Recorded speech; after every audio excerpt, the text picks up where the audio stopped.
PressPay NG, an education technology solutions provider, has launched a social enterprise app to provide soft loans as a co-funding arrangement for tuition payment and other support services to Nigerian students in tertiary institutions. A statement by the firm quoted the chief executive officer, Mr. Abiola Metilelu, as describing human capital development as a critical component for unlocking the future potential of Africa's largest economy. Speaking of being a large economy, the federal government of Nigeria stated that Nigeria's rising population is a cause for concern in the future, warning that it needs to implement policies to deal with the rising population growth rate and keep the growth rate in check. Well, how do you do that? This was disclosed by Mr. Boss Mustafa, the secretary to the government of the federation, in Abuja during a book launch. He stated that Nigeria is expected to become the third most populous nation on earth in a couple of decades, admitting that Nigeria currently cannot address the needs of its youth. Well, we need to talk about those needs. Pelumi Olanubi is an analyst with Financial Derivatives Company Limited, and she joins us now. Pelumi, good morning. Thanks for joining us so much. Good morning. Thanks for having me today. So, let's start with the population growth matter. Is it a big issue? Do we need to plan? What are we seeing here?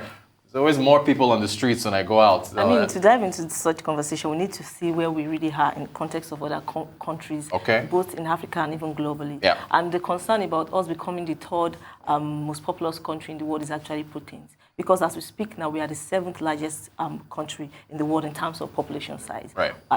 As of this morning, checking the Worldometer's metrics, it reported that we're about 213 million people. 213 million people. Yeah. Looking at our neighbors, looking at Ghana, just about 40 million people, South Africa, 60 million. Ghana in Lagos. right. Yeah. Even Benin, that we share border with, just about 12 million people. This shows that the population, indeed, in this country is actually very high. And looking at density population, the way the population is structured, between ages 1 and 14, that takes about 19% of the whole population. And so between ages 15 and 65, we have about 75% of the whole population, which shows that, indeed, Nigerian population is largely youth population, and above 60 is just about 15%. That shows that disparity. And of course, looking at male and female, the way it is, it's almost 50-50, actually 49.6 and 50.3, which shows that it's actually, but the concern here is because the rate at which the population is growing is actually a major concern. Something has to be done. And looking at it in reference to the infrastructure that we have, social amenities that we have, we are not even able to, it's not able to even cater for what we have right now. Yeah. And, the fears has been right. I mean, we've been talking about this high population far back as 2010. Yeah. And now the fear that we'll become the third most populous country after China and India is actually becoming a reality if nothing is being done. Population growth rates in the past 5 years has been at 2.5%, which is very high compared to some countries where we have less than 1%. And we are looking at even our GDP growth rate has not been up to that in recent time, which shows that the population is even growing faster than the economy. And that's thank you for that. Is it an issue to have a large population? I mean, China, like I said earlier, population is about 1.4 billion people. Yep. And before they even got there, they had to set up a policy. They called it one-child policy for over 2-3 decades that helped them to cut the population growth rate. And for us in Nigeria, nothing has been done in the real sense because let's take Lagos, for instance. Fine. Lagos can be an outlier because of the high population, but it's just a reflective of what is really happening. Yep. The median age in Nigeria is 18. In Lagos alone, we have 9 million people. And that shows that there is pressure on the natural resources that we have. There is pressure on the use of land. In fact, there is excessive deforestation even to this effect. We've seen that urbanization, high rate of urbanization, we've even seen pollution, environmental degradation, and all those are the disadvantages of high population. And for us in Nigeria, there are so many things that can be done. First is to see if we can also improve our infrastructure to at least meet this growing population. If we have enough infrastructure, we've been talking about infrastructural deficits, both in social, every time we talk about it. And we shouldn't be tired of talking about it because I believe people, they are listening. Yeah. In the long run, we'll see the impact. And also, if possible, we can actually adopt that. Probably 2-child policy, but that will come with a lot of each because of our... I was waiting for you to get there. I think Goodluck Jonathan tried it he put it forward, and then he got blowback, and he took it off the table. We need to sensitize people. Children are blessings. Yes, they are. Is it Abraham? What was it? Still in the Bible. From God, of course. Fruitful and multiply. It's from God. Yeah. Children are blessings. I mean, I'm not disputing that. I believe that too. They're also expensive. We need to look at our context and based on that, look at how we can actually help. Because there's no point bringing these children in without you having any means of catering for them. It's not the government's fault if you have 6 kids.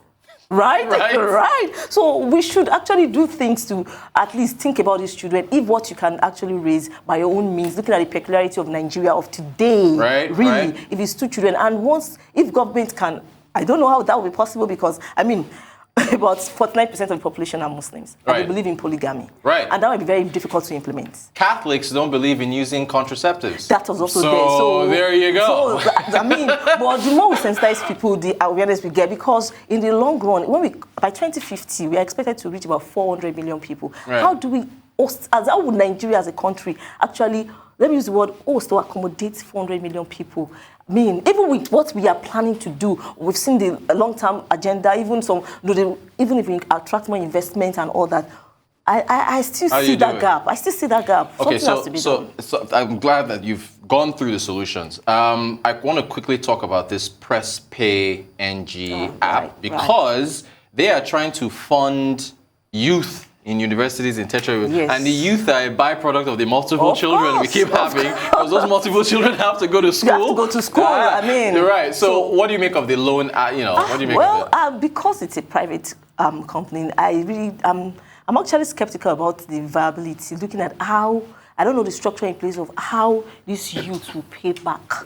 There you go. The loan. That is, Dr. Abati mentioned it this morning on the morning show. How to pay back. It's a very beautiful initiative because access to funding is one of the things we need at this time. But what strategy? Well, I thought about it and I think if perhaps, I don't know, if it is sector specific, sectors where the demands are high for a particular skill set. And if that student is studying to get a degree in that sector.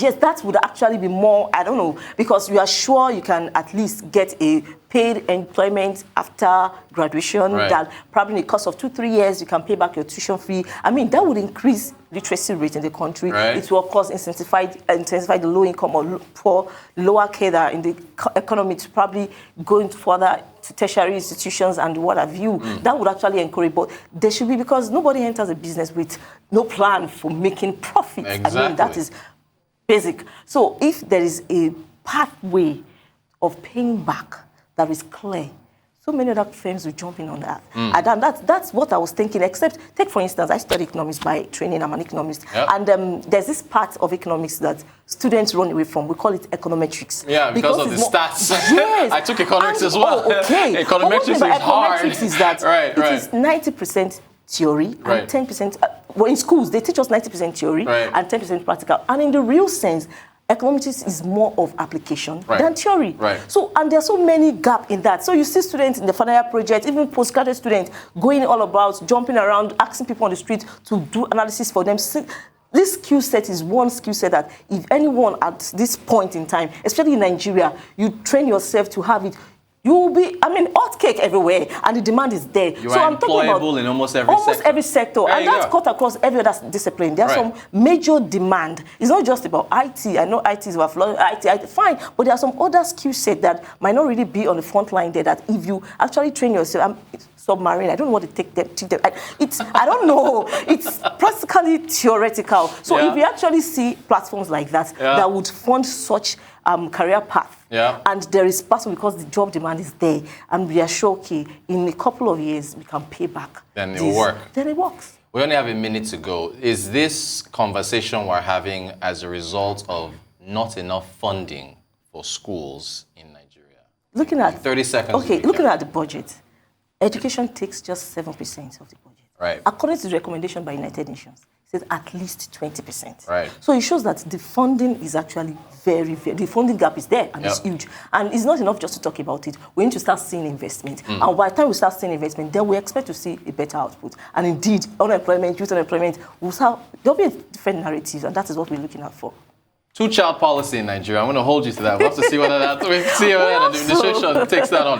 Pelumi Olanubi, who is an analyst with Financial Derivatives Company Limited. Thanks for joining us. Thank you for having me.